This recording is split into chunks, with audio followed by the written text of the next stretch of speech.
100조 규모의 중국과 컴퓨터 합작 회사했다고 뭐 또 70조 규모의 뭐 브라질 대륙 횡단 철도 추진한다면서 노인들한테 190억 돈 사기친 사기꾼이 있어요. 근데 거기에 들어간 사람들이 학교 교장 선생님들, 정말로 똑똑하다는 사람들이 다 사기당한 거예요. 근데 어떻게 사기를 당했나 보니까 100원짜리 주식을 사면 된대. 100원짜리 주식을 사면은 요게 6년 만에 이게 10만 원이 된다고. 이게 뛰면 그렇게 뛴다고. 그럼 이 사람은요, 1 더하기 1은 2인데 1 더하기 1이 이게 1000이 되는 거야. 그냥 내가 생각을 하는 게 1억 투자하면 이게 100억이 벌려? 그럼 1억을 내는 거예요. 100억 생각하고. 그러니까 뭐 저런 거에 사기를 당할까? 그런데 사기를 당하더라고요. 뭐 때문에? 욕심이라는 요 악마 때문에요. 다 함정에 빠지는 거예요. 뭐 수원에서는 백화점 상품권 1000만 원 투자하면 매일 92만 원씩 주겠다고 사기를 쳐갖고 140억을 투자한 사람. 이 사람 저 사람 다 돈 끌어다가 다 투자하는 거예요. 여러분들 생각을, 나도 수원 사람이지만 수원 깍쟁이들이 사기당했다는 게 난 이해가 안 돼요. 수원 깍쟁이들이 사기당. 아마 여러분들도 많을 거예요. 1000만 원을 내면 한 달에 90만 원씩 나와? 그럼 야, 한 달이면 다 나오네? 내는 거죠. 사기꾼들의 그 말에 다 넘어가는 거예요. 또 뭐 청와대 판검사들을 청와대가 뭐 판검사들이 보호하는 로얄 패밀리 클럽이라고 써서 2천억을 떼어먹은 사람도 있어요. 말도 안 되는 거에 사기당하는 건 다 여러분들은 뭐 때문에 그래? 욕심 때문에. 그 욕심이 나를 끌고 들어가는 거예요. 그러니까 제발 1 더하기 1은 2지 1 더하기 1은 100이 아니에요. 무슨 돈이 뭐 뻥튀기 과자에 넣어놓으면 뻥 하고 터져갖고 그냥 막 엄청나게, 요 뻥튀기 과자에 쌀 요만큼 넣잖아요. 나 뻥튀기 평창에서 뻥튀기 기계도 하거든요. 애들 오면은 요만한 쌀을 뻥튀기 기계에 넣어요. 그래갖고 막 1시간 정도 열을 가하면 뻥 하면 엄청나게 커지잖아요. 돈이 그렇게 되는데 돈은 절대 그렇지 않아요. 하나하나 쌓이는 거죠. 여러분들, 내가 정말 똑똑하진 않지만 내가 똑똑하지 않은 머리로 생각을 해봤어요.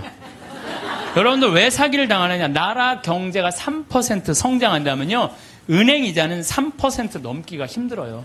정기 적금을 넣어야 3.9%예요. 오늘 아침에 내가 라디오에서 들었어요. 정기 적금을 넣어야 3.9%예요.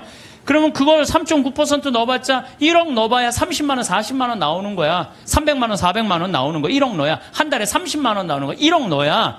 그러니까 이 돈 갖고 뭘 해? 근데 어떤 사람이 살살살살 꼬셔요. 여기 펀드에 넣으면은 이게 한 20% 이익이 나와. 이게 너만 알아. 너만. 내가 아무한테도 안 알려주는 거야. 내가 너만 알고 있어. 이거 여기다 넣으면 20%. 1억에 20% 2천만 원이란 말이야. 그럼 한 달에 200만 원씩이면은 어때요? 할만하죠? 그래서 사기를 당하는 거예요. 그래서 국가 경제가 3% 성장이면요, 이자는 3% 넣기가 어려워요. 근데 만약에 15%, 20% 얻을 수 있다라고 말하고 다가오는 사람은요, 100% 사기꾼이라고 생각하면 돼요. 3% 이자에 3.5% 이거는 돼요. 근데 내가 20%까지 불려줄게. 100% 사기꾼이라고 생각하면 돼. 그런데 이렇게 듣고도 오늘 나가서 여기 말이야, 너만 알아. 너만 알아. 예. 그래? 넘어가는 거죠. 만 하지 않았어도요, 자녀들과 여행도 다니고 좋은 일도 하고 부부가 함께 여행하고 부모님한테 용돈 드리고 여유롭게 살 사람들 많아요. 근데 저 지금 경마장, 무슨 경정장, 무슨 뭐 전부 다 이 사람들 영혼 망가뜨리는 거예요. 정말 여러분들 그런 거 뭐 재미로 가다가 인생 망치는 거예요. 재미로 가다가. 예. 그 귀중한 돈 제대로 한번 써보지도 못하고 공중에 날리는 사람들 많습니다. 아니 200억 있으면 뭐하러 강원랜드 갖고 그걸 그냥 날려요. 200억 가지고 고아원도 짓고 어려운 사람 장학재단도 설립하고 버려진 독거 노인들도 돌보고 거기만 쭉 일주일에 돌아다녀도 그렇게 해도요, 인생 의미도 찾고 행복하고 삶의 보람도 느낄 거야. 사기당하는 분들 다 이유가 있어요. 하루아침에 벼락부자시고 좀 욕심 가지고 있는 사람들, 지금 버는 수입보다 더 큰 수입을 벌 수 있다는 말에 현혹될 때, 그래서 전 대박이라는 단어를 싫어해요. 대박이 어디 있어요, 대박이. 그 달 벌어서 내가 500만 원, 300만 원 벌으면 그중에 50만 원, 60만 원 저금해서 한 5년, 10년 해갖고 1억, 2억 맞추고 집 한 채 사고 그 집 사고 또 한 10년 열심히 일해갖고 한 3, 4억 해갖고 퇴직할 때 한 4억, 5억 정도 지니고 그리고 그거 가지고 늙을 때까지 살아가는 거죠. 그러다가 정말로 돈이라는 건 축복이에요. 그거 오는 수가 있어요. 내가 산 집이 어쩌다가 떼어갖고 그걸 정리해갖고 다시 좀 어떻게 그 정도는 되더라도 어느 날 갑자기 떼돈을 버는 일은 없어요. 디모데후서 1서 6장 10절에 보면요, 돈을 사랑하는 것이 모든 악의 뿌리입니다. 돈을 따라다니다가 길을 잃고 신앙을 떠나서 결국 격심한 고통을 겪는 사람들도 있습니다. 그래서 여러분들 사기당하기 싫으면요, 사기꾼들의 특징이 있어요. 호화롭거나 명품 이야기 많이 하면서 입만 열면 대박 터진다고 말하는 사람, 이런 사람들 사기꾼들 가능성이 많아요. 자신이 뭐 누구 유명인 영화배우 무슨 국회의원 무슨 정치인들 안다고 맨날 입만 열면 얘기하는 사람들 사기꾼일 가능성이 많다는 거예요. 전화번호가 이유도 없이 자주 바뀌는 사람들, 여러분들 전화번호 그냥 끝까지 쓰는 사람들 있죠? 이 사람들 사기꾼들 아니에요. 근데 그냥 전화번호 또 바뀌었어, 또 바뀌어. 이 사기꾼일 가능성이 많다는 거예요. 그리고 또 누가 사기꾼이 지금 오늘 계약하지 않으면 이 기회는 다시 오지 않는다. 이렇게 꼬시는 사람들, 이거 사기꾼 며칠 전에 우리 부관장 신부님이, 우리 생태마을에 부관장 신부님이 있는데 아주 젊은 신부, 이제 30살 막 된 신부인데, 이 신부는 조혈 모세포를 기증을 했어요. 조혈 모세포를 기증해갖고 작년에 어떤 아가씨가, 맞는 아가씨가 있대. 이게 20만 분의 1의 확률이라는데 맞는 아가씨가 갖고 작년에 기증을 했어요. 근데 이 아가씨가 또 좀 안 좋았나 봐. 그래서 얼마 전에 가서 그걸 기증을 했어요. 또 기증을 하고 이제 평창이니까 무슨 빈센트 병원에 가서 기증을 했는데, 이제 이게 내가 그 골수가 찼는지 안 찼는지 확인을 해야 되는데, 평창에서 수원까지 나가기 좀 그렇잖아요. 그래서 근처 의료원에서 할 수 있대. 그래서 평창 의료원에 가갖고 화보니까 골수가 다 찼다고. 근데 차 갖고 이제 나오는데 딱 트럭에서 한 사람이 딱 나오더니, 저기 저 손님, 내가 홍삼을 이게 배달을 왔는데 이게 한 2박스가 남아갖고 이걸 싣고 가도 어차피 이거 버릴 거니까 이거 손님 좀 사라고 그러더래요. 그래서 황 신부가 나한테 신부님 사기꾼이야, 사기꾼.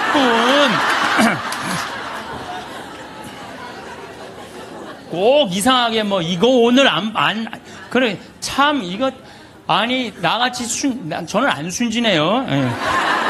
우리 부관장 같이 순진한 사람은 당해요. 그러니까 여러분들 정말 지혜로워야 돼. 예? 정말 뱀 같은 지혜가 있어야 돼요. 사기 안 당하려면은. 그래서 오늘 와서 강의 무슨 성가정 영성피정에 내가 사기 안 당하는 법도 가르쳐주고.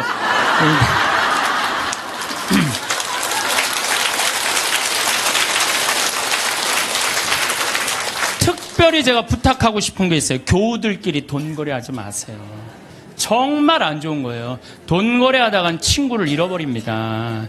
돈 꿔주지도 말고 꾸지도 마세요. 없으면 없는 대로 그냥 사세요. 없으면 없는 대로 살지. 돈을 꾸는 거는요, 내 욕심을 더 채우기 위한 몸부림이에요. 몸부림이에요. 그래서 집회서에서 이런 말이 나와요. 이거 여러분들 꼭 기억하세요. 돈을 꿀 때까지는 이웃의 손에 입을 맞추고 그의 재산을 두고 공손한 어조로 말한다. 그러나 갚을 때가 되면 시간을 미루고 빈 말로만 갚겠다면 시간만 탓할 뿐이다. 이 여러분들 경험 다 했죠? 그러니까 꿔주지도 말고 꾸지도 마세요. 그런데 꿔줘야 되는 건 있어요. 누구 병원비가 없다. 내가 친척 중에 학비가 없다. 이거는 꿔준다기보다도 그냥 줘요. 네, 꿔준다기보다도 주세요. 병원비나 학비, 난 내가 강의할 때 핸드폰 울려도 한 번도 신경질을 부린 적이 없어, 나는. 병원비나 학비 같은 경우는 저는 그렇게 생각해요. 그냥 가난한 사람도 도와주는데 내 형제 친척 중에 아프고 학비가 없다는데 그거는 차라리 꿔준다는 말보다 그냥 주세요. 그거 외에는 꿔주지도 말고 꾸지도 마세요. 돈이라는 거는요, 돈이 거짓말하는데 한다고 말하잖아요. 돈은 거짓말 안 해요. 욕심 부리지 않고 성실하게 일하면 돈은 언제든지 벌어집니다. 한순간에 떼돈 벌고 싶은 도둑놈 심보를 가진 사람들이 돈 때문에 자기도 고통스럽고 남도 고통스럽게 하는 거. 그래서 보면 어떤 집에 보면요, 이 도박하는 사람들 보면요, 형제, 친척 모든 돈 다 끌고 들어가는 사람들이 있어요. 중리사니 그러면서 거짓말하면서. 이런 사람들은요, 진짜 정말로 이 사회에서 분리시켜갖고 어디 모아놔야 돼요. 그래서 노동, 우리 생태마을에 그런 사람들 그냥 싹 모아갖고 돈도 안 주고 그냥 일 시키면은 그게 돈 버는 건데. 대한민국 사람들이요, 불행한 이유는 바로 돈 욕심 때문에 불행해요. 기도하는 거 보면은 자신의 욕심 충족하기 위해서 물질 축복 비는 사람들 많아요. 특별히 예수님한테 주님 집안채만 나 좀 어떻게 좀 생기게 해주십시오, 이렇게 기도하는 분들이 있는데요, 그 사람들 정말 답답해요. 예수님은요, 이 세상에 오셔서 집안채 없이 사셨어요. 아니, 집안채 없이 사신 분한테 집안채 달라고 그러면은, 아니, 그 예수님 주겠어요?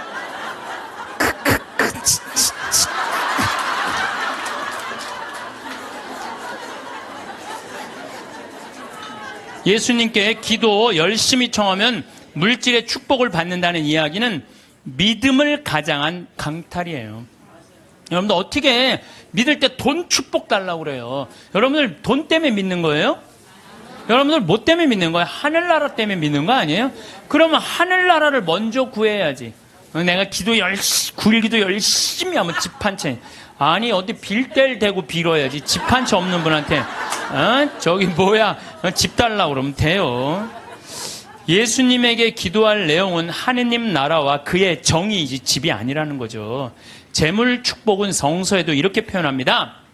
잠언 10장 4절을 보면 게으른 손바닥은 가난을 지어내고 부지런한 이의 손은 부를 가져온다.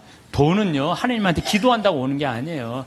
열심한 사람, 부지런한 사람이 돈이 오는 거지, 아무것도 안 하면서 기도하면 뭐 돈이 어디, 그런 이상한 하여튼 그런 거, 무엇 때문에 죽어라 돈을 버는지는 몰라도 욕심을 내도 돈을 벌어서 가치 있게 쓰려고 벌려는 목적보다는 무조건 돈만 벌려고 그러는 사람들 많아요. 무조건 돈만 모으려고 그러는 사람들 많아요. 내가 이 돈을 모아서 어디다 써야 되겠다는 분명한 목적이 있는 사람은요, 지치지 않아요. 근데 그냥 돈만 들입다 벌려고 그러는 사람은요, 방향을 못 찾는 거죠. 자식들을 교육할 때 돈이 세상에서 최고라고 가르치지 말고 정직하게 돈 벌어서 그 돈으로 어려운 이웃을 돌보라는 이런 가르침을 가르치는 것이 여러분들 덜 훌륭하게 자식들을 가르치는 거예요. 지금 전 세계 기준으로 볼 때 극심한 가난에 시달리는 사람을, 하루에 1달러 이하로 사는 사람을 극심한 가난에 시달리는 사람이라고 그럽니다. 그 다음에 하루 2달러로 사는 사람들은 보통 가난한 사람들이라고 그래요. 하루에 2,000원 가지고 사는 사람들을 3달러 이상 가지고 사는 사람들은 가난한 사람이라고 하지 않는데요. 그럼 3달러 이상이면 3,000원 이상이면은 가난하지 않은 거예요. 그러니까 한 달에 90달러. 그러니까 우리나라 돈으로 10만 원 정도만 한 달을 가지고 있으면 가난하지 않다는 거예요. 근데 여러분들 우리나라는 지금 어떻게 살죠? 우리나라 최저 생계비가 57만 원이에요. 그러니까 국가에서 저 사람은 도저히 돈 벌 수 있는 재능이 없는 사람이다, 능력이 없는 사람이다 에게 주는 돈이 57만 원이래요. 그럼 57만 원이면요, 아프리카의 어떤 부자보다도 잘 사는 사람이에요. 어떤 부자보다도. 그럼 아마 여기 지금 뭐 자식들이나 가족이 돈을 벌면은 보통 한 200~300만 원은 벌 거예요. 두 사람이 벌면은 한 400~500만 원은 벌 거예요. 300~400만 원 버는 사람들도 있을 거고. 물론 뭐 아르바이트 못하는, 저는요, 제가 평창에 있으면서요, 진짜 안타까운 건 뭐냐면요, 멀쩡한 애들 우리가 구하는데 없어요. 정말로. 아니 서울에는 실업자가 100만 명이니 200만 명이라는데 우리 평창은 정말로 젊은이가 없어요. 그래서 젊은이가 하나만 이력서만 넣으면요, 웬만하면 다 뽑아요. 웬만하면. 근데 그냥 이력서 넣는 사람이 50, 60살, 우리 집은 50, 60은 일을 못해요. 이게 일이 너무 힘들기 때문에. 근데 그냥 오겠다는 사람은 5, 60 이상하면 뭐 뼈가 안 좋고 허리가 안 좋고 이런 사람 멀쩡한 젊은이들은 일을 안 하고 참 그게 너무너무 안타까워요. 예. 제가 신학교 때 1학년 때 신학교 딱 들어가니까 우리 선배님들이 맨날 뭐 배고파서 굶었다 뭐 너무너무 힘들었다. 그런데 신학교 딱 들어가니까 밥 딱 3끼 주는 거예요. 그거 외에는 간식이 없는 거예요. 간식이. 그게 20살 때 얼마나 이 혈기가 넘쳐요. 근데 밥 3끼 아무리 많이 먹어도 밤 되면 배고프잖아요. 그냥 어떨 때 그냥 물 먹고 배고프니까 그러고도 있는데 외출할 때 되니까 배고플 거 생각하고 식빵을 사요.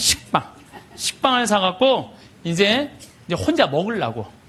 혼자 먹으려고. 근데 식빵을 이렇게 놔도 이제 어떻게 20줄을 다 먹어요. 한 4줄 먹으면 배부르잖아요. 그럼 이제 다음에 먹으려고 놔두면 이놈들이 얼마나 코가 빠른지 그 식빵 있는 걸 너무너무 잘하는 거예요. 그러고 하고 식빵을 보면 다 훔쳐먹고 없는 거예요. 그래서 내가 식빵을 사면은 내가 이 식빵을 뺏기지 않으려고 어떻게 해요? 그냥 침대 맨 안쪽에 침대 밑에 옷장이 있었거든요. 그 맨 끝에 이제 넣는 거죠. 그래서 내가 이제 난 신학교 때 깐토레스를 했어요. 매 미사마다 노래하는 그 깐토레스를 했으니까 맨날 그거 연습하느냐고 여기 뛰어다니고 저기 뛰어다니고 보면 한 3일 정도 뛰어다니면은 빵 놓은 걸 까먹어요. 빵 놓은 걸. 그래갖고, 나 빵 먹어야지, 빵! 그래갖고 딱 보면은 그게 곰팡이가 썰어져요. 곰팡이가. 그래 몇 번을 곰팡이 쓰는 거를 보고 내가 세미나를 그때 이제 갔는데 굉장히 큰 세미나였어요. 근데 거기에 이제 불교, 개신교, 천주교, 유교 다 모여서 그런 얘기를 하는 거예요. 종교의 모든 거는 나눈다. 보면은 불교는 절하고 난 다음에 음복한다 그러잖아요. 다 나눠 먹잖아요. 그렇죠? 불교는 공양 드리고 뭐라 그래? 공양한다 그래. 나눠 먹는. 그걸 공양한다 그래. 나눠 먹는 걸 공양한다 그래. 하다못해 무당도 굿떡을 돌린다. 무당을 굿떡을 돈다. 우리는 성체 나눠 먹는 거다. 나눠 먹는 거. 쌓아놓으면 썩는다. 쌓아놓으면. 제가 그 얘기를 듣고 딱 내 모습이 생각나네. 그 식빵 혼자 먹겠다고 깊숙한 걸 쌓아놨던 내 자신이 그것도 맨날 성체화하는 내가 너무 창피하더라고요. 그래서 식빵을 사갖고 그럼 그 다음부터는 다 불러요. 친구들. 내 친구들. 야 일로 와봐. 내 식빵 사와. 다 나눠 먹었어요. 나눠 먹으니까 뭐가 좋으냐면 곰팡이 썰어서 버리는 게 없는 거예요. 나도 못 먹고 너도 못 먹잖아요. 그렇잖아요. 그러니까 걔네들도 이제 외출해갖고 사갖고 오면은 나한테 얻어먹었으니까 어떻게 해? 풀러다가 또 나눠 먹고. 그러니까 한 2학기 되니까 늘 배불리 먹더라고요. 이게 나눠 먹는 게 정말 중요해요. 제가 얼마 전에 부산교구 다락방 기도회라고 우리 신부님들 열심히 기도하는 신부님들 모임에 갔어요. 근데 이제 제가 이제 이런 얘기를 하니까 한 70쯤 된 마산교구 신부님이 그런 얘기를 하더라고요. 당신이 아메리카에 강의를 갔었대요. 그럼 하여튼 아메리카에 있는 나라인데. 근데 신부님이 오면 방울뱀을 삶는데요. 잡아서. 그거 하면 안 되는데 어쨌든 방울뱀을 삶아갖고 아주 진액을 5봉을 줬대요. 근데 이거를 1시간에 한 봉씩 먹어야 된다는 거예요. 그런데 비행기 떠나기 전에 이제 미국으로 가야 돼서 그걸 또 미국으로 갖고 갈 수가 없잖아. 5봉은 있는데 1시간에 하나씩 먹으라고 그러니 이거 어떻게 해? 한 번에 5개를 먹을 수도 없고. 그래서 이 신부님이 한 봉을 먹고 따라간 봉사자들 4명 있길래 그걸 니네들 먹으라고 나눠줬대요.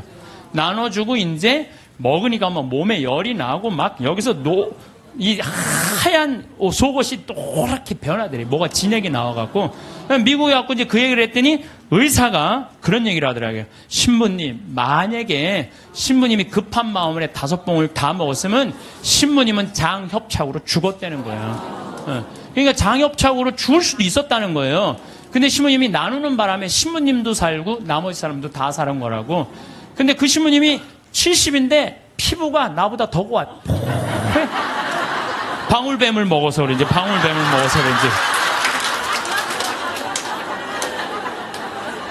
너도 살고 나도 사는 거예요. 혼자 먹으려고 그럴 때 나도 죽고 너도 죽는 거예요. 돈도 똑같아요. 나만 먹으려고 돈 감춰두잖아요. 그럼 나도 못 쓰고 너도 못 쓰면요 국가적으로도 손해요. 세금 내야 돼요. 이 나라에서 살면 세금 내야죠. 왜 떼어먹어 세금을. 특히 교회 안에 돈이 쌓이면 그 돈은 서로 뜯어먹으려고 모략과 모함이 난무합니다. 교회는요, 돈이 생기는 대로 쌓아두지 말고 나눠야 돼. 제가 정말 생태마을 한 10년 동안 빚에 허석이다가 이제는 농산물도 잘 팔리고 피정도 많이 오고 해서 이젠 정말 편안해졌어요. 근데 저는 제 신념이 뭐냐면은 그 달에 번 건 그 달에 다 쓰자. 이게 내 신념이에요. 그래서 제가 막 이 강의 때 여러분들 돈 있으면 여행 다니라고 그러잖아요. 내가 여러 차례 얘기했지만 올해 2월 달에 처음으로 우리가 빚이 없었어요. 그래갖고 우리 직원들이 10년, 나하고 일하는 직원들 10년, 15년 동안 정말 힘들게 일해왔거든요. 그래서 내가 직원들한테 그랬어요. 야, 우리 이제 오래간만에 수익이 났으니 이거 가지고 성주순례 가자. 그래갖고 아시시, 그 다음에 무슨 베드로, 그 다음 반네, 전부 다.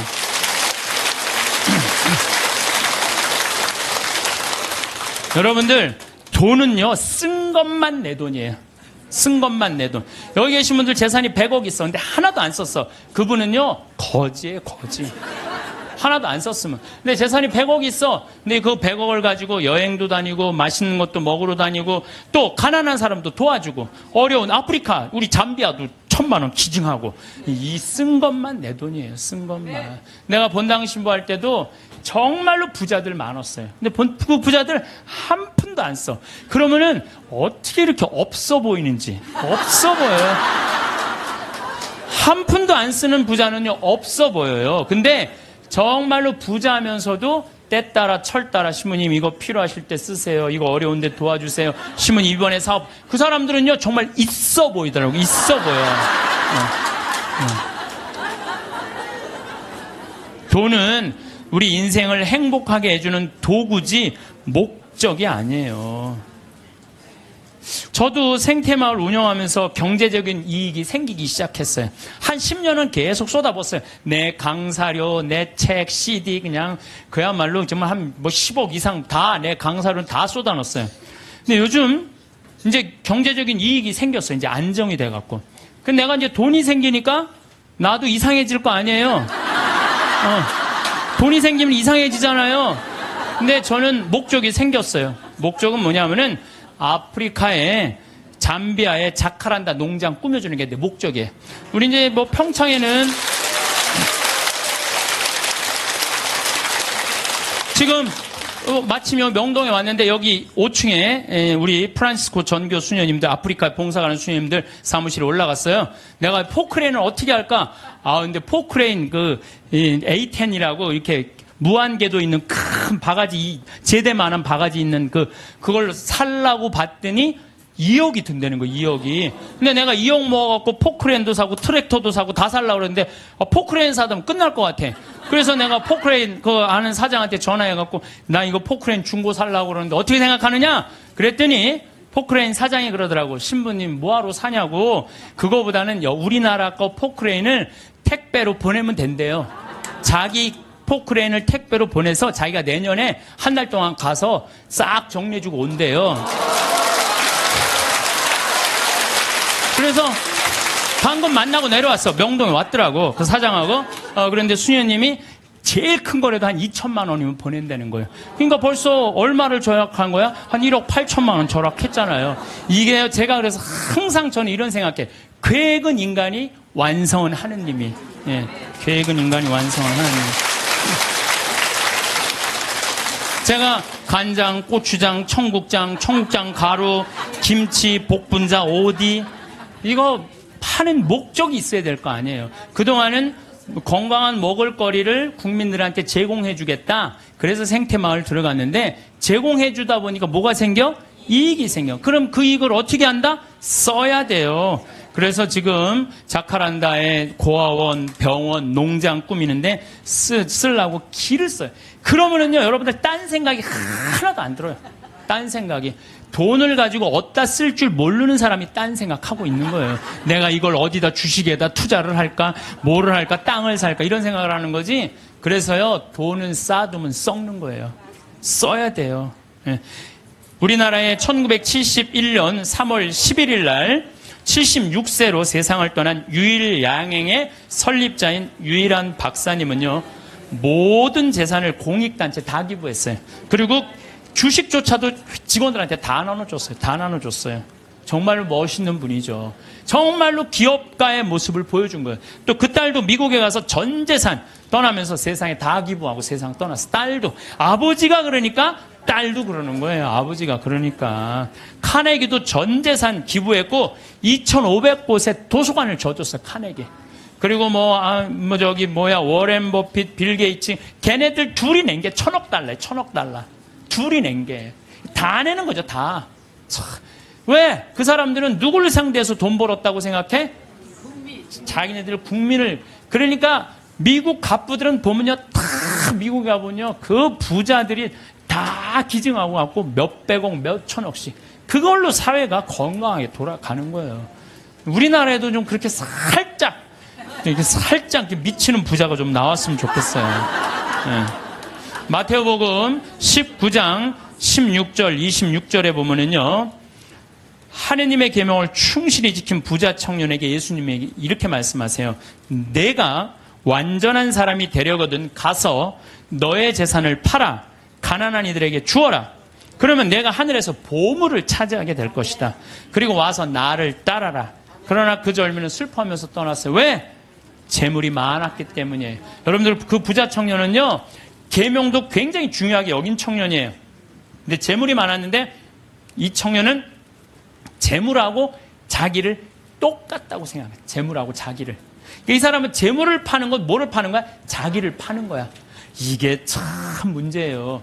여러분들 재물이 없으면 여러분들도 사라진다고 생각하는 분들 여기 혹시 계시면은 그럼 불행한 사람이에요. 재물이 없어도 상관없어요. 아니 지금 이 세상에 재물 없이 사는 사람들 얼마나 많아요.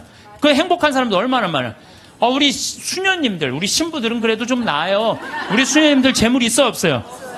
그 수녀님들은 어디 버스 타고 가는데도 돈 받아갖고 해요.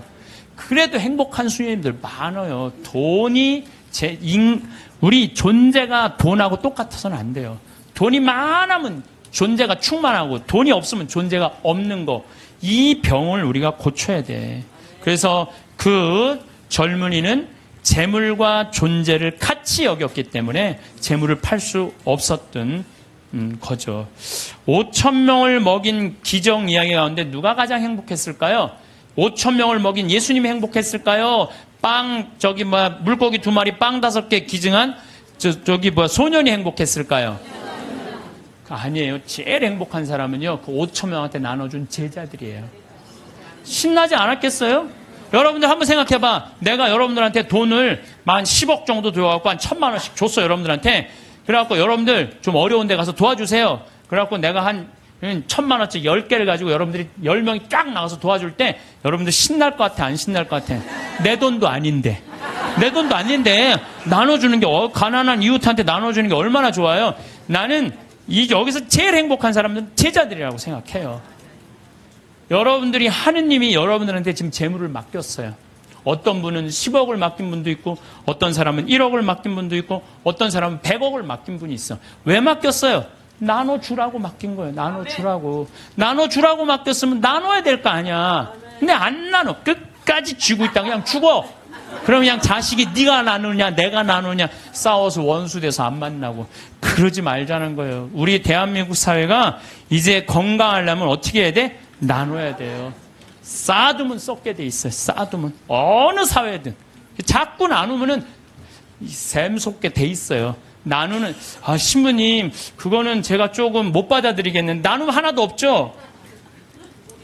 근데요, 하느님한테 11조 봉헌한 분들이 왜 잘 되는 줄 알아요? 11조 봉헌하려고 그러면요, 적은 돈 아니에요. 그럼 그 돈을 하기 위해서 다른 생활이 충실해져요.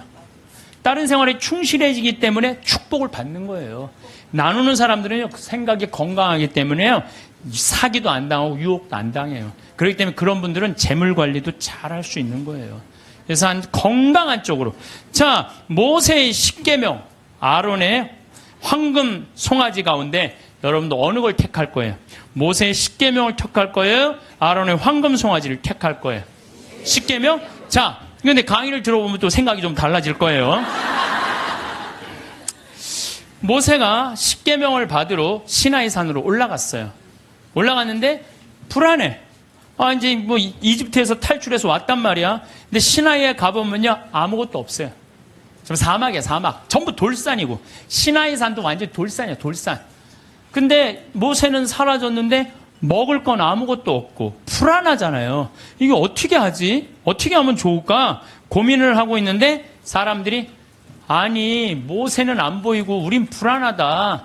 우리 그냥 모아갖고 우리 황금 송아지 만들자. 그래?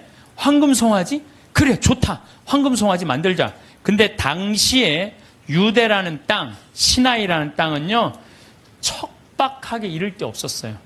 그 척박한 땅을 가르려면 누가 있어야 돼? 소가 있어야 돼요. 소가 없으면 농사 못 져요. 소가 없으면. 소가 쟁기로 이랑과 고랑을 만들어 줘야 돼요.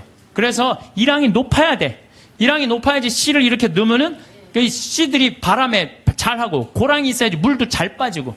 그러니까 그걸 사람 손으로 하려면 농사 못 져요. 그러니까 이스라엘 사람들에게 있어서 소는 그냥 소가 아니에요. 이건 생명하고 똑같은 거예요.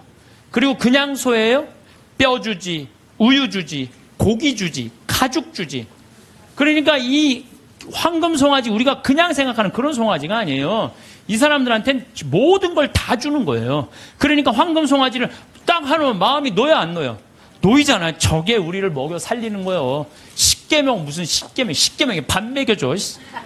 그래갖고 그냥 이 십계명 그냥 다 때려치고 그냥 황금 송아지 속에서 그냥 제가 이 고추 농사를 지면은요 많은 사람들이 저한테 그래요. 심은 어떻게 농약을 안 치고 어떻게 고추 농사를 짓느냐고. 돼요. 왜냐하면은요 이 고랑이 보통 우리 농사 짓는 분들 고랑이 20cm도 안 돼요. 근데 우리는 거의 50cm 정도 넓어요. 고랑이. 이랑도 높고. 이게 50cm 넓으면은요, 아이고, 저게 무슨 농사야? 그럴 것 같은데요. 고랑이 넓으면요, 바람이 잘 통해요. 바람이 잘 통하면 병이 안 들어. 역병 뭐 이런 거 안 들어요. 그런데 보면은 바닥바닥해. 그러니까 처음에 우리 도돈리, 응암리 주민들이 신부님 그렇게 해서 농사를 어떻게 짓느냐고. 근데 놀라운 거는요, 이 고추가 열릴 때 보면요, 이 대가 견디질 못해요. 너무 많이 열려갖고. 그래서 제가 그걸 보면서 농사도 욕심 부리면 안 돼요. 그리고 내가 정말 놀라운 거는 감 있잖아요, 감이요, 5월달만 되면은요, 이렇게 자라다가요, 그 애를 다 조절을 자기네들 느껴요. 그래갖고 올해는 좀 많이 괜찮을 것 같다. 그러면 그런데 올해는 좀 날이 좀 현찮을 것 같다. 감이 다 알아요. 그래갖고 다 떨어뜨려요. 보면은 5월달에 가면 감 조그만 거 다 떨어져 있어요. 감 하시는 분들 아시죠? 왜냐면 자기가 조절하는 거야. 그러면은 감이 아주 튼실하게 열리는 거야. 아니, 우리 지금 토마토 하고 있지만 토마토 이거 꽃을 안 따주잖아요? 조그맣게 열리고 커지지는 않아요. 그러니까 뭔가 포기를 해야 돼요. 포기를 해야 돼. 그러니까 이랑 고랑. 어쨌든 이 사람들은 그 이랑과 고랑을 만들어주는 누가 고마워? 황금 송아지가 고마운 거예요. 여러분들, 여기 계신 분들 십계명보다는 황금 송아지, 집에 가보면 황금 송아지 한 마리씩 다. 아니 집에는 없어도 머릿속에 황금 송아지 있는 분들 많아요. 근데요, 계명을 택할 것이냐 황금 송아지를 택할 것이냐, 이건 여러분들 잘 생각해야 돼요. 황금 송아지는 세상이에요. 계명은 하느님이고, 내가 뭘 붙잡고 살 것이냐. 하느님 붙잡고 산다고 돈 축복 안 받는 거 아니야. 제가 말씀드렸지만 정말로 하느님 뜻대로 살아가면 이 사람들 재물 쌓여요. 이 사람이 사기를 당하겠어요? 엄한 짓을 하겠어요? 성실하게 살면 돈 쌓여요. 다 엎어지는 건 다 1 더하기 1은 100이라고 믿는 사람들이 다 엎어지는 거지, 1 더하기 1은 2라고 생각하는 사람들은 안 엎어집니다. 예, 망하지 않아요. 예.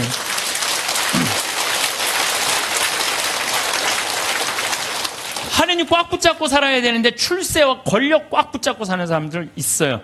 저는 예수님이 왜 위대한지 정말로 이 4제로 살면 살수록 더 느껴요. 예수님은 이 세상에 오셔서 절대 권력을 추구하지 않으세요.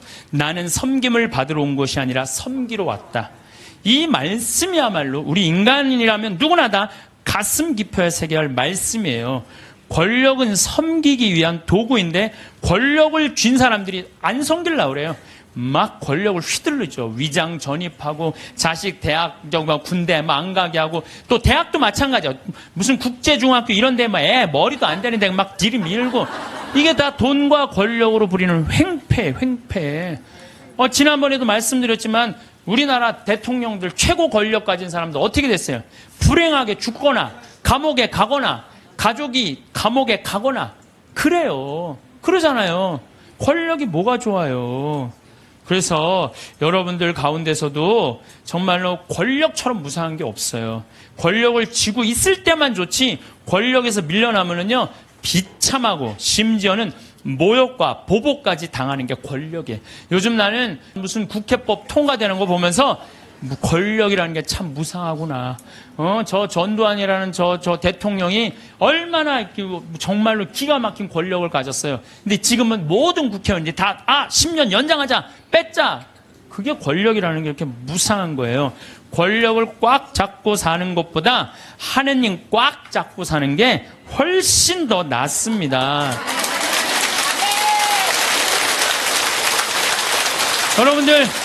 여러분들 이 생각을 해봐요. 하느님 아버지처럼 대단한 권력 가진 사람이 어디 있어요? 그렇죠? 그 아버지 꽉 잡고 가슴에 하늘나라 여권 있으면 됐지. 뭘 더 욕심을 펴요. 밥 새끼 얻어먹으면 됐지. 예. 여러분들 고통스러운 거는 왜 내가 나한테 돈이 없을까? 내가 돈이 있으면 정말로 멋지게 살아볼 텐데 돈 없어도요 멋지게 살아요. 마음이 건강하고 생각이 바른 사람은요 돈 없어도 건강히 살아요. 근데 이 정신이 썩은 사람은요 100억을 갖다 줘, 1000억을 갖다 줘, 다 소용없어요. 다 소용없어요. 그래서 뭐가 우리 마음 안에는 하느님의 계명이 있어야지 황금 송아지가 있으면 안 돼요. 그래서 오늘 여러분들 마음 안에 혹시 내가 지금 나를 괴롭히는 건 뭐 때문이야? 황금 송아지가 날 지금 끊임없이 그 뿔이 내 가슴을 받는데도 그래도 좋아. 나는 황금 송아지 뿔에 받쳐도 좋아. 나는 죽어도 좋아. 그러시지 마시기를 정말로 바라겠습니다. 우리는 하느님을 꽉 붙잡고 살 때 그네 뛸 때 정말 그네줄을 꽉 잡고 안 놓으려고 하듯이 우리는 하느님 꽉 잡고 놓지 말아야 돼요. 제가 은혜 신학교 다닐 때 하루에 보통 성호를 한 70번 정도 긋는다고 말씀드렸죠. 제가 그 강의 끝나고 저도 반성했어요. 나도 먹을 때는 성호 긋는데 안 먹고는 먹고 끝나고 난 다음에 안 글 때도 많았어 나도. 근데 요즘 제가 생활이 변했어요. 어떻게 변했느냐면은 하여튼 먹을 때마다 성호를 긋는 거예요. 복분자, 요즘 복분자 나오잖아요. 우린 복분자 또 이것도 갈아서 먹거든요. 복분자 먹을 때도 성호 긋고 오디 먹을 때도 성호 긋고 하여튼 그런데요. 제가 요즘 뭐를 느꼈느냐면 성호를 하루 종일 그니까 뭐가 있느냐면 내 삶이 조금씩 거룩해지는 걸 느껴요. 그래서 여러분들도 아무 때나 그세요. 아무 때나. 예? 그러니까 일어나서부터 계속 긋는 거야. 드립다 그냥. 드립다 그니까 내가 조금 생활이요. 조금 거룩해지더라고요. 그래서 정말 성호를 긋는 거는 우리한테 참 중요한 것 같아요. 자, 저는 나중에 하느님 앞에 갔을 때 너 어떻게 살아왔느냐? 저 대통령인데요. 너 어떻게 살아왔는데? 나 신부였는데 너 어떻게 살아왔는데? 나 장관이었는데요. 너 어떻게 살았는데? 나 구역장이었는데 너 어떻게 살아왔느냐? 뭐 어떻게 살아요? 너 어떻게 살아왔는데? 저는요 하느님 장관도 아니고 대통령도 아니고 신부도 아니었는데요. 가난하고 헐벗고 불쌍하고 감옥에 갇히고 병들고 목마른 사람들한테 물 한 잔 나눠주려고 노력을 하고 살았어요. 너 하늘나라. 베드로 성인이 너 하늘나라. 저는 장관인데요. 전 대통령인데요. 전 신부인데요. 계속 시험에 계속 떨어지는 거예요. 마태복음 25장만 읽어보면요. 우리가 하늘나라를 어떻게 통과하는지 너무너무 잘 써 있어요. 그래서 여러분들 마지막 날 하늘나라 여행 떠날 때 쫙 여권 내놓고 이 은행 통장 잔고 어떤 잔고가 필요해? 어렵고 가난하고 불쌍한 사람한테 도와준 잔고를 하나님한테 내놓으시기를 바라겠습니다. 사람은 살아가면서 늘 무언가를 원합니다. 더 나은 내일을 바라고 더 안정된 삶을 꿈꾸고 지금보다 조금 더 여유로워지기를 기대합니다. 그 마음 자체는 잘못된 것이 아닙니다. 무언가를 향해 나아가려는 마음은 삶을 움직이게 하는 힘이기도 하니까요. 그런데 이상한 일이 있습니다. 더 많이 가질수록 마음이 편안해지기는커녕 오히려 더 조급해지고 더 불안해지는 경험을 하게 되는 경우가 많습니다. 가진 것이 많아질수록 잃을까 봐 두렵고 채울수록 더 채우고 싶어집니다. 마치 밑 빠진 그릇에 물을 붓는 것처럼 아무리 넣어도 가득 찼다는 느낌이 좀처럼 오지 않습니다. 그것은 어쩌면 우리가 채우려는 방향을 잘못 잡았기 때문일지도 모릅니다. 바깥을 향해 끝없이 손을 뻗는 동안 정작 안을 들여다보는 일은 자꾸만 미루어지고 있는 것은 아닐까요? 마음이 가리키는 방향을 따라가기보다 세상이 좋다고 말하는 것을 향해 달려가다 보면 어느 순간 내가 왜 이렇게 달리고 있는지조차 모르게 되는 순간이 옵니다. 불안한 마음은 늘 바깥을 향합니다. 조금만 더 있으면 괜찮아질 것 같고 조금만 더 쌓이면 편안해질 것 같습니다. 그래서 사람들은 더 벌려 하고 더 모으려 하고 더 안전한 자리를 확보하려 애씁니다. 하지만 그렇게 해서 얻어진 것들이 마음을 진짜로 채워주는 경우는 생각보다 드뭅니다. 오히려 많이 가진 사람이 적게 가진 사람보다 더 초조하게 살아가는 모습을 우리는 종종 보게 됩니다. 그것은 그 사람이 나쁜 사람이거나 어리석은 사람이어서가 아닙니다. 단지 더 갖는 것이 불안을 해결해 줄 것이라는 믿음을 놓지 못하고 있기 때문입니다. 불안은 바깥의 조건이 달라진다고 해서 쉽게 사라지지 않습니다. 불안의 뿌리는 대부분 마음속에 있기 때문입니다. 그렇기 때문에 아무리 채워도 불안이 가시지 않는 것입니다.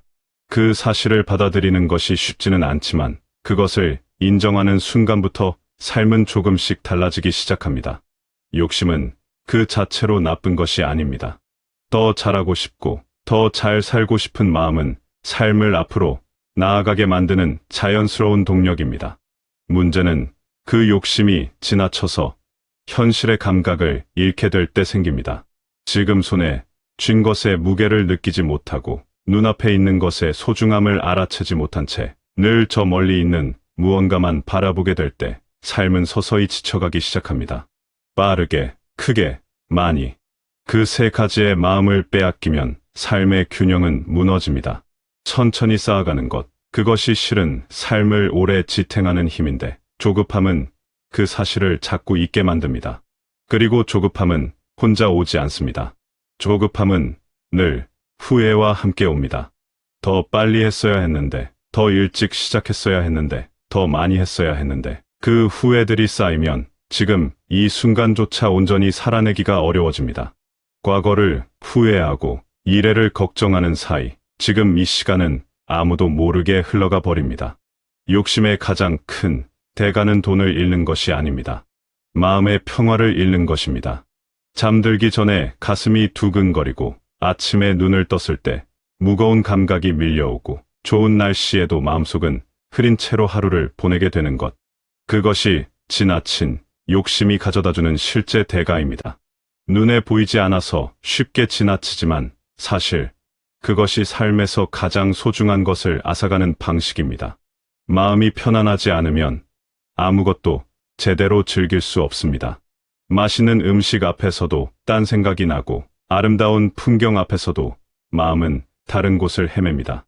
결국 삶의 질은 가진 것의 양이 아니라 마음이 얼마나 고요한가에 달려 있다는 것을 절감하게 됩니다.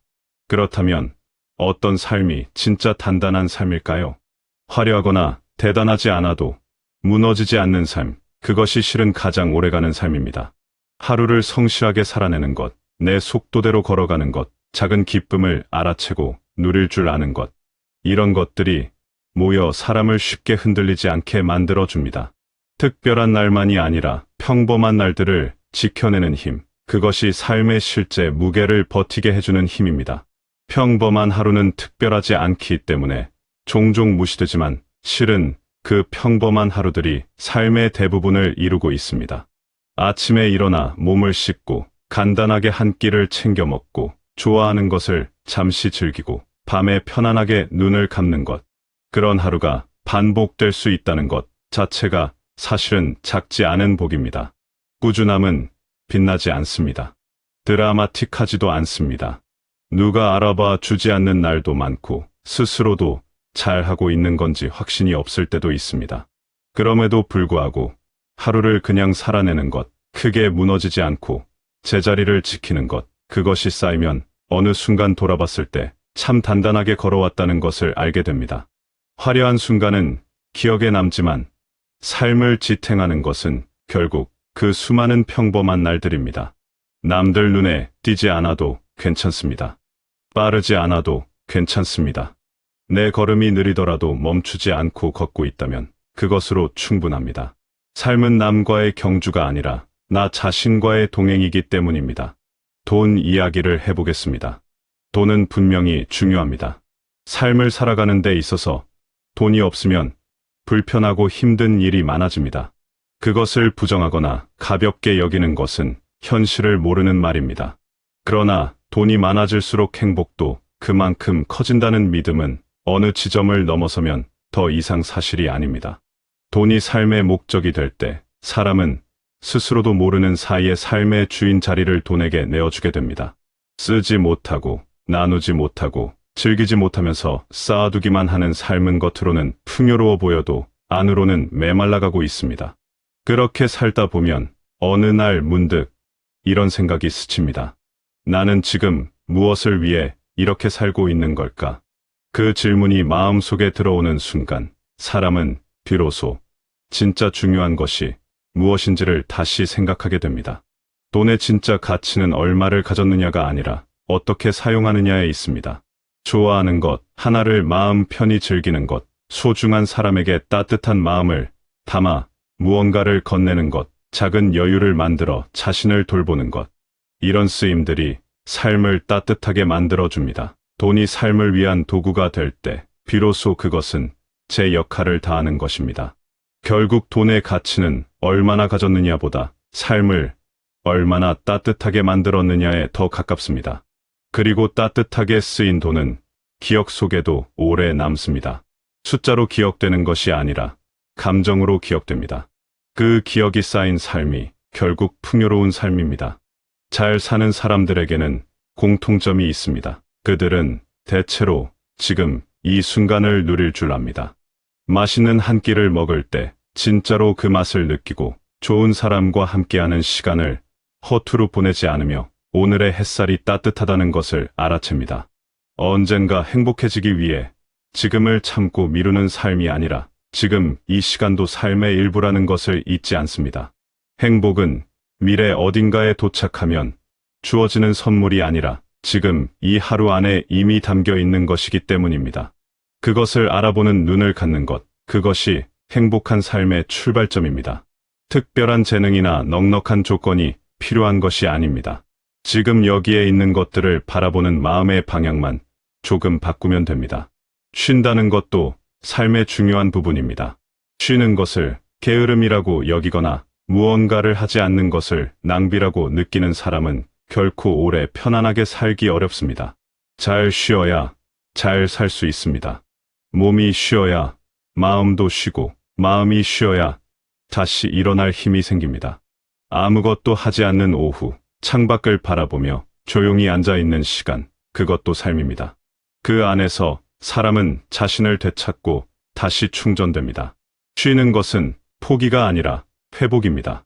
잠시 멈추는 것은 나약함이 아니라 지혜입니다. 오래 걷기 위해서는 중간중간 앉아서 쉬어야 합니다. 삶도 마찬가지입니다. 쉬지 않고 달리기만 하는 사람보다 적절히 쉬면서 꾸준히 걷는 사람이 결국 더 멀리 갑니다. 사람을 진짜로 지치게 만드는 것은 부족함 자체가 아닌 경우가 많습니다. 비교와 집착이 더 큰 이유인 경우가 많습니다. 옆 사람이 더 많이 가졌다는 생각, 나는 왜 이것밖에 없을까 하는 생각, 더 가졌어야 했는데 하는 후회, 이런 생각들이 실제 삶의 조건보다 훨씬 더 깊이 사람을 소진시킵니다. 충분히 가지고 있어도 비교 속에서는 늘 부족하게 느껴지고 아무리 채워도 집착 속에서는 만족이 오지 않습니다. 비교는 끝이 없습니다. 위를 보면 늘 더 나은 사람이 있고 더 가진 사람이 있습니다. 그 비교의 사슬에서 벗어나지 않는 한 아무리 많은 것을 이루어도 마음은 늘 결핍 속에 있을 수밖에 없습니다. 비교를 멈추는 것은 남을 외면하는 것이 아닙니다. 나 자신의 삶에 집중하기로 결심하는 것입니다. 삶의 기준을 단순하게 만드는 것은 포기가 아닙니다. 오히려 용기 있는 선택입니다. 남의 삶의 기준이 아니라 나 자신의 기준으로 살아가기로 결심하는 것, 더 이상 끝없는 비교의 레이스에 참여하지 않기로 하는 것, 그것이 마음을 가볍게 만드는 시작입니다. 기준이 단순해지면 만족의 문턱도 낮아집니다. 그리고 그 낮아진 문턱 앞에서 사람은 비로소 작은 것에서도 기쁨을 느끼게 됩니다. 소박하게 산다는 것은 적게 누린다는 뜻이 아닙니다. 오히려 더 깊이, 더 진하게 누린다는 뜻입니다. 화려한 것, 10가지를 스치듯 지나가는 것보다 소소한 것 하나를 온전히 느끼는 것이 삶을 훨씬 더 풍요롭게 만들어 줄 수 있습니다. 마음이 가벼워야 인생도 편안합니다. 이것은 단순한 말처럼 들리지만 실제로 이것을 실천하며 살아가는 것은 쉽지 않습니다. 우리는 끊임없이 더 가져야 한다는 압박 속에서 살아갑니다. 그 압박이 바깥에서 오기도 하지만 많은 경우 그것은 스스로 만들어낸 것이기도 합니다. 내가 나에게 거는 기대, 내가 나를 향해 세워두는 기준, 그것이 너무 높고 너무 많으면 삶은 무겁고 숨막히게 됩니다. 욕심을 조금 내려놓는다는 것은 삶을 포기하는 것이 아닙니다. 오히려 삶을 더 잘 살기 위해 불필요한 무게를 내려두는 것입니다. 짐을 잔뜩 짊어지고 걷는 사람과 가볍게 걷는 사람이 있다면 결국 더 오래, 더 멀리, 더 즐겁게 걷는 사람은 가볍게 걷는 사람입니다. 삶도 마찬가지입니다. 저는 중학교 1학년 때 세례를 받았어요. 세례 받기 전에 나는 어땠느냐? 우리 집 막내였어요. 아주 이기적이고 계산적이고 신경질적인 아이였어요. 저는 밥 먹을 때 막 엄마 어머니 마음에 안 들면은 숟가락, 젓가락 던지는 건 다 반샀어요. 안 먹는다고. 그냥 정말로 이렇게 요즘 7살, 8살 되면 막 땡깡 피는 애들 있죠? 딱 걔가 나였어요. 난 너무 신경이라면 밥그릇도 막 던졌어요. 안 먹는다고. 그럼 우리 어머니가 그 밥알을 다 모아, 방바닥에 흩어진 밥알을 다 모아갖고 밥상에다 딱 넣어놓고 난 다음에 나한테 와서 그래서 어렸을 때 어머니가 그 빗자루로 거꾸로 들고 이렇게 아픈 기억이 아직도 있어요. 생각해보면. 그 아픈 게. 근데 딱 중학교 1학년 때 세례를 받는 순간 내 인생에 어마어마한 거울이 나타난 거예요. 예수 그리스도라는 거울이 나타난 거예요. 예수님이라는 거울에 비춰서 나 자신을 보니까 너무나 형편없는 인간이야. 이기적이고 계산적이고 신경질적인 거야. 남을 배려할 줄도 모르고 희생할 줄도 모르고 사랑할 줄도 모르는 인간이더라고요. 그러니까 내 거울에 비춰진 내 모습이 흉한 모습이 보여지니까 고쳐지기 시작하더라고요. 조금씩 변화가 오더라고요. 신학교 들어가고 그때도 잘난 척을 참 많이 했죠. 근데 신학교 딱 들어갔는데 나보다 잘난 인간들이 너무 많은 거야. 서울 법대, 서울 공대, 경기도 전체 수석, 아예 그냥 서울 사대. 근데 공부 잘하는 애들은 별로 안 부러웠어요. 어떤 애들이 부러웠느냐면 어렸을 때부터 태어나면서부터 엄마가 뱃속에서 하느님한테 봉헌한 애들. 그래서 신앙교육을 아주 철저하게 받은 애들.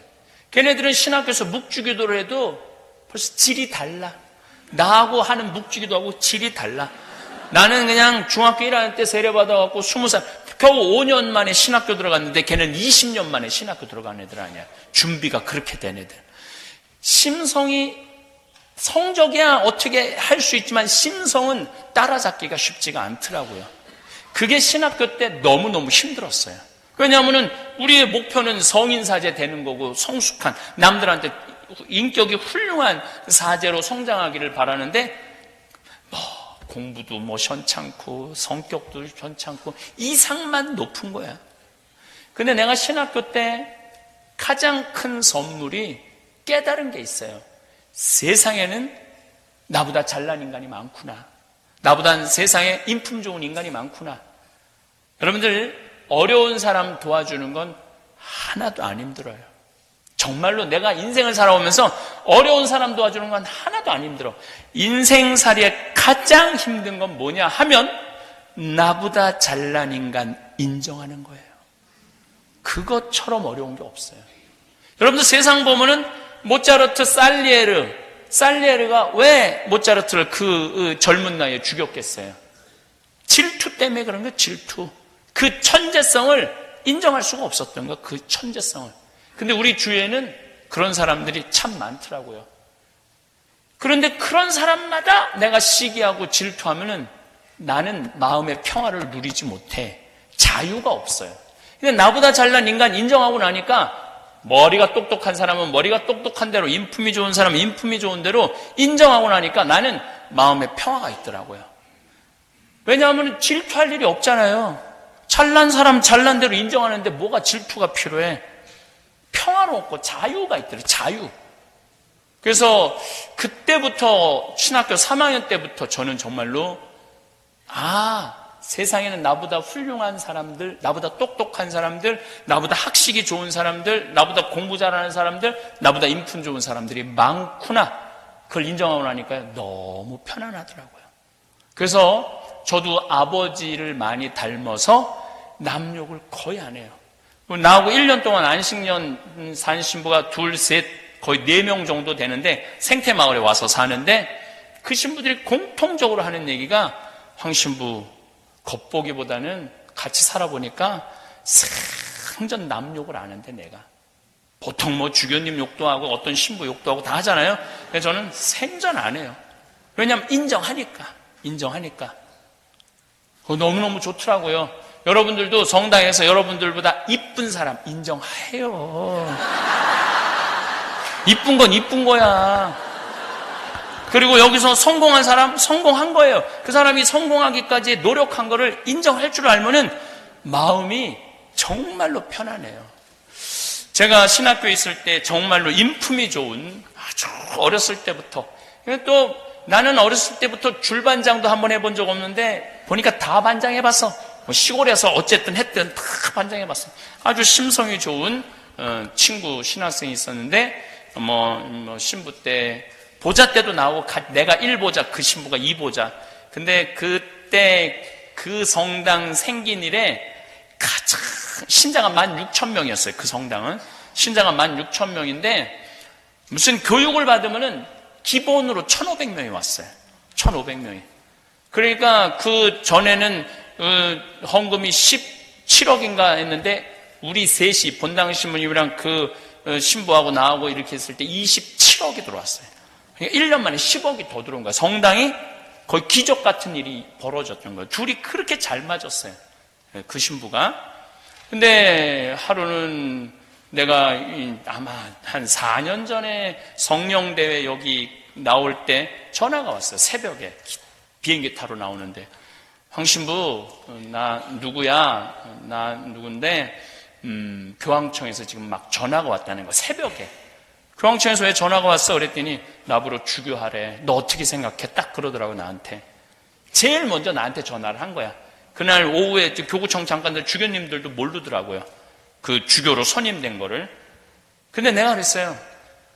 나는 네가 정말로 우리 교구에 필요한 주교라고 생각해. 꼭 수락했으면 좋겠어. 우리 교구에 신부가 500명이거든요.